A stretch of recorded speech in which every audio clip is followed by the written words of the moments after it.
The deep ocean is the last great frontier. It's the last major piece of our planet we still don't know about. This is a really underexplored part of the world, and yet it makes up almost the biggest volume of the living space on planet Earth.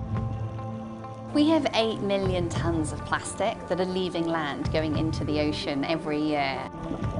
Some of our members are going to die if we don't do the right thing now. There is a special place on this precious planet where man has never been. Unreached, unexplored, unknown. That is about to change.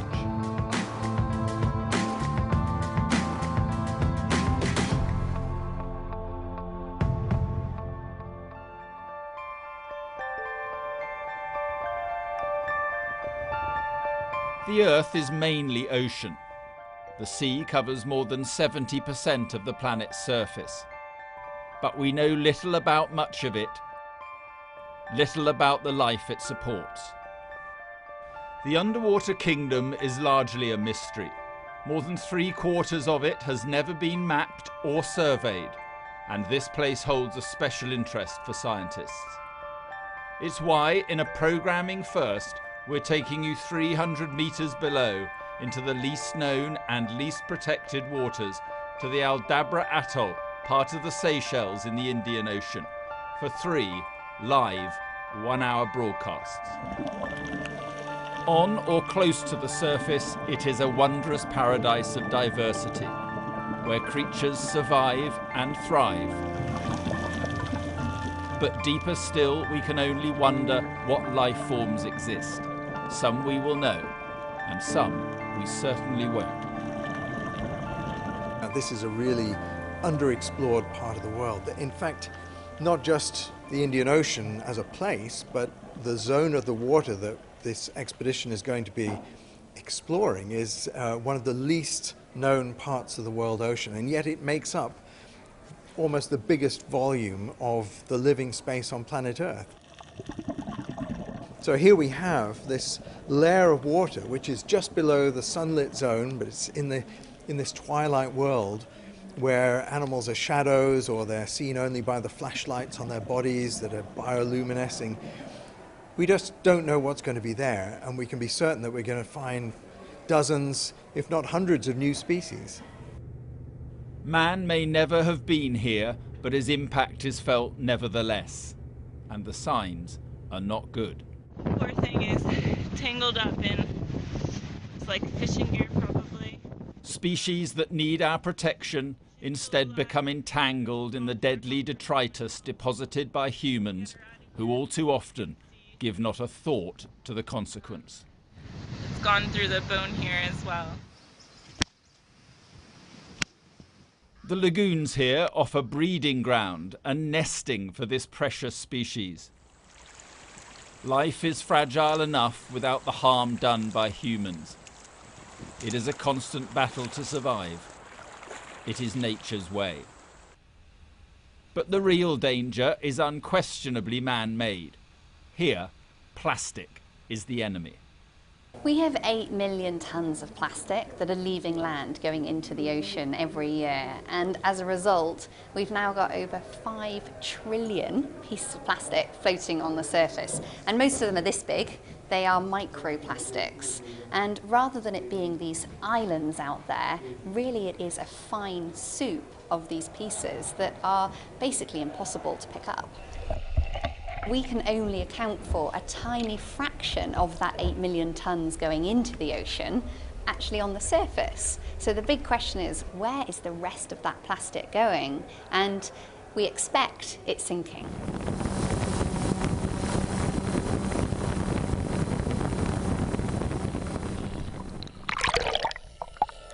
A previous mission to Bermuda showed how the problem of plastic percolates down. Oh yeah, welcome to my office. Human debris polluting the food chain below. But it also revealed an undiscovered web of life. New species, coral forests and fossilized beaches. They're expecting similar, but better, in the Seychelles. There we go. This is where the scientists are based, on the outskirts of Oxford. Paris Stephanoudis has just finished analysing samples from their last mission in Bermuda and is now preparing to head to the Indian Ocean with us.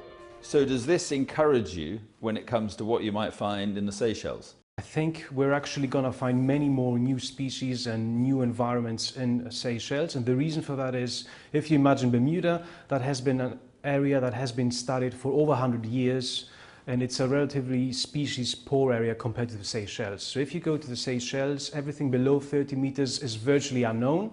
And you'll hope in the next 2 years to be looking at species, maybe, in this laboratory, maybe that you didn't know existed.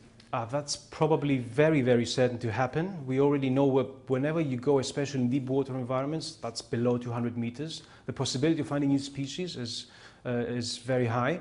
So we're definitely going to find a lot of new microscopic species, but also the occasional kind of big megafauna like 2 meter long corals or sponges that will be new to science. This is a coelacanth. It's about 2 meters long, and this is a living fossil essentially. It has been around for 400 million years, but scientists up to 80 years ago thought it was extinct, 66 million years ago. We believe that there's a very high possibility of finding the same fish around Aldabra and the wider Seychelles. What about the chance of finding a new species? I think there are possibilities because no one has been that deep in the Indian Ocean before. So who knows what creatures will adorn laboratory walls when this mission is complete. But all this isn't just for the interest of the scientists. It's also about persuading people that it's not all doom and gloom when it comes to the ocean, and that there remains a positive story to tell about life in the deep. A story about life forms that flourish and which can continue to do so with help from us before it's too late. Did you pick another one up? It's been estimated in the ocean as a whole there's over 2 million species of marine animals and other life, algae and so on, and only 10% of those have been described. So 90% of life in the ocean has not been described by scientists. In the Seychelles specifically, I expect there to be coral habitats in deep water, so below the depth of scuba diving, where we have what are called mesophotic reefs. And mesophotic obviously stands for middle light, so you can picture these as reefs which are living in the twilight on the seabed. So just in terms of kind of putting a large piece of the overall jigsaw puzzle of where life occurs in the ocean, the Indian Ocean and this expedition is really important. The mission is in many ways a health check of the deep. At the University of Derby, scientists are studying a desperately worrying underwater event. A vast bleaching of coral, the result of rising sea temperatures caused by climate change. It causes coral to turn a ghostly white and possibly die. The knock-on effect on the ocean's marine life is devastating. Corals are amazing creatures.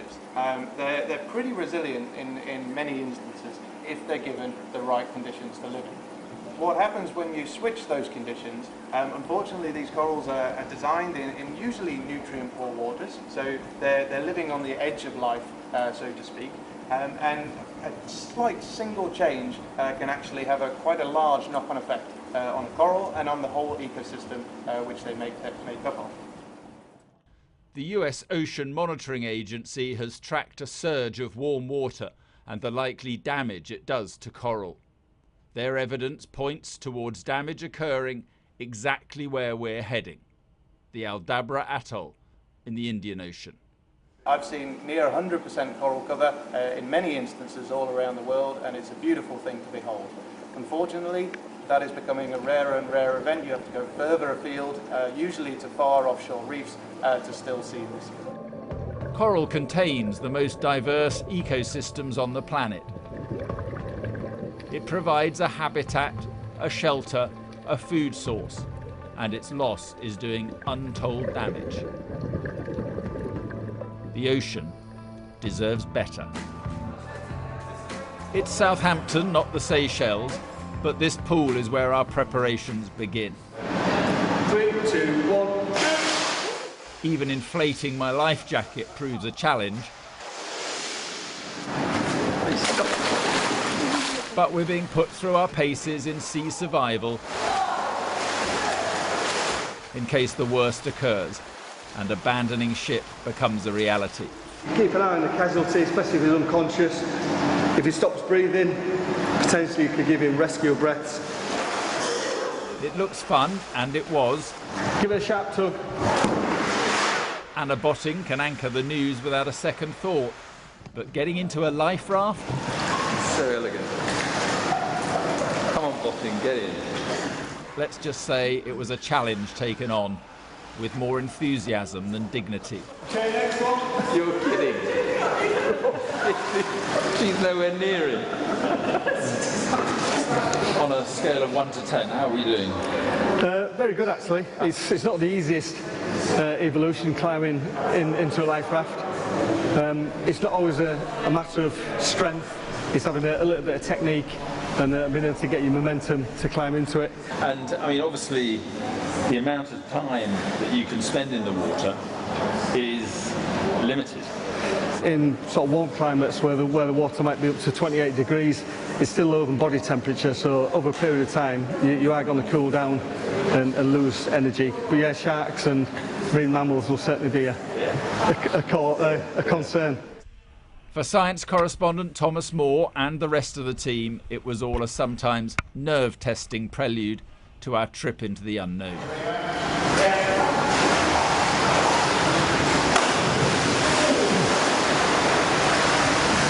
Yeah, good effort, guys. So are we ready? Is that over? Are we ready? No. Are we wet? We're Yes. not. We are wet. We're not ready. Well, at least you can get yourself in a boat, unlike me.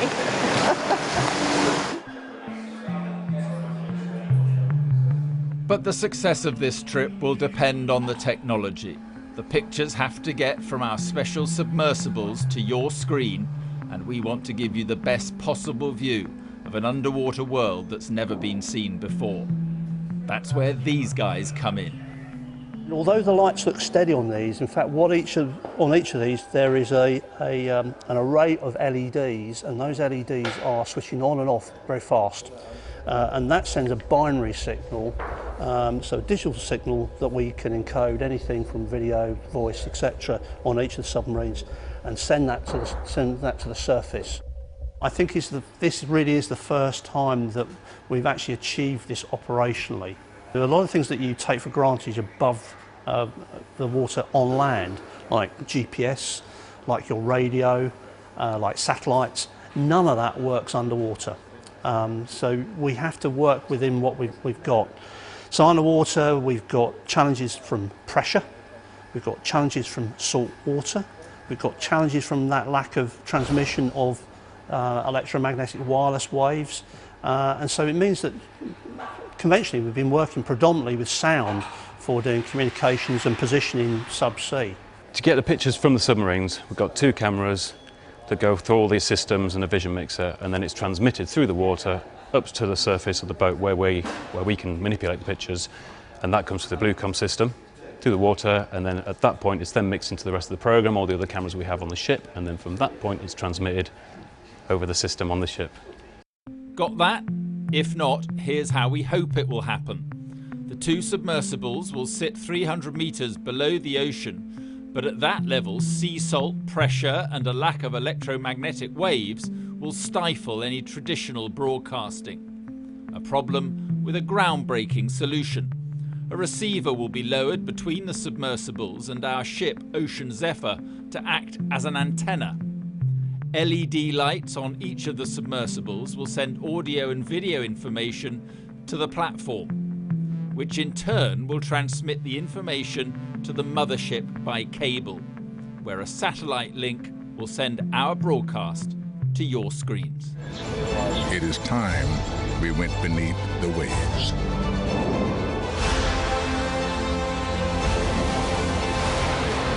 The Oceans are life, our life.